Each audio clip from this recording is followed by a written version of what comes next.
Hey everybody, what's going on? MyKewl here, and today I was going to do a quick Evelynn guide.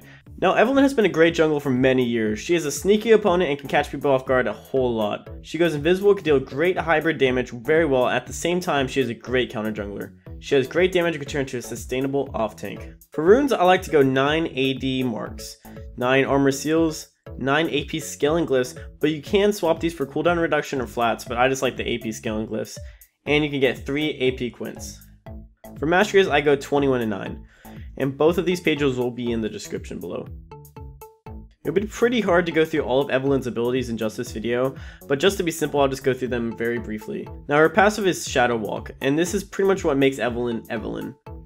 When Evelynn is out of combat for 6 seconds, she goes into stealth mode, and then she regenerates mana very quickly, which is really helpful if you do not have a blue. Now, her Q or Hate Spike is a range attack that does AP and AD, and it just does a whole lot of damage, and it kind of chases the opponent, which is really helpful. Her W or Dark Frenzy is a speed buff, and what's really good about this is it removes all the slows on her, which is pretty much the best thing for ganks and disengaging, which is really helpful. Her E, Ravage, allows Evelynn to strike an opponent twice, doing a whole lot of physical damage and gains a whole lot of attack speed for 3 seconds. And last but not least, her ult or Agony's Embrace, which deals damage all around her, gives her a shield per enemy, and slows all the enemies around in her radius, which is pretty much the best thing for team fights and late game. I like to max Q first, and my E second, because a level 1 W is already really strong for just engaging and disengaging, and Q is really good for clearing jungle and hitting multiple targets. Your build on Evelynn jungle is going to be pretty unique, as since Evelynn is a hybrid, you can mix and match a lot, but this is what I like to build. So at first I start with my Hunter's Machete, and I build into a Spirit of the Elder Lizard.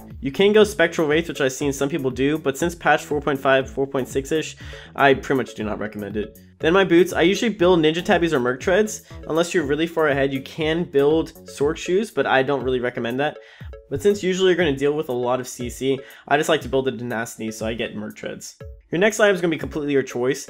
I like to rush Blade of the Ruined King, but that's usually only if I'm kind of ahead, but if I'm really far behind, I just pretty much ignore it. Pretty much the Blade of the Ruined King just makes it so you can go and assassinate anyone, usually on the enemy team unless they're really fed, and so it's really helpful. So if you're just hiding in a bush and they just walk by, they're pretty much instantly dead. You can rush a Hex Drinker if you do not want to build the Blade of the Ruined King, but your next line would just be a Hex Drinker anyways. Now, I don't really finish the Hex Drinker until late game, and it's one of my later items. The reason why I like the Hex Drinker is just because of the AP burst, you get the free shield, and the shield is so helpful and it's going to save you so many times. Then you can rush your Randuin's or Banshee's Veil, but it just depends on if they have more armor or AP. Now, if you did not really go with the Blade of the Ruined King route, which does not happen much, I just recommend finishing the Hex Drinker and then building a GA. The Hex Drinker just gives you a bit more damage. Early and mid game is when you really want to use Evelynn wisely though. Her early damage is really high, and you can ruin the other jungler's stage just by counter jungling the whole time. Since Evelynn's passive makes her go invisible, she's very good at ganking. Unless the lanes are warded with pinks, it's pretty much impossible for them to come and see your ganks coming. And she does need a lot of teamwork though, just to make sure you can get really good ganks off, just so if the enemies have any pink wards or just general wards in the area. Late game though, you're going to be pretty much a full tank and frontliner, and you're going to kind of flank from the side. Since Evelynn's ult gives her a shield and lots of damage and slows, you can pretty much run into the middle of the team fight, and that's when your ult's pretty much the most useful thing. Since her tank items, of course, are also going to help, you deal a lot of damage, you take a lot of damage, your shields help you so much, especially with the Hex Drinker as well, just on top of that, the extra 250, and you spam Q and E, which does a lot of damage and slows, and everything, it just goes beautifully.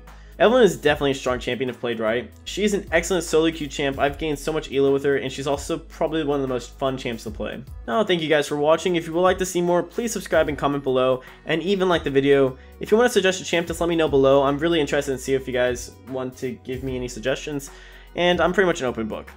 This is my first video in a very, very long time, so I apologize if it's a little weird. I'm just trying to get back into YouTube, and this is kind of what my new approach is going to be.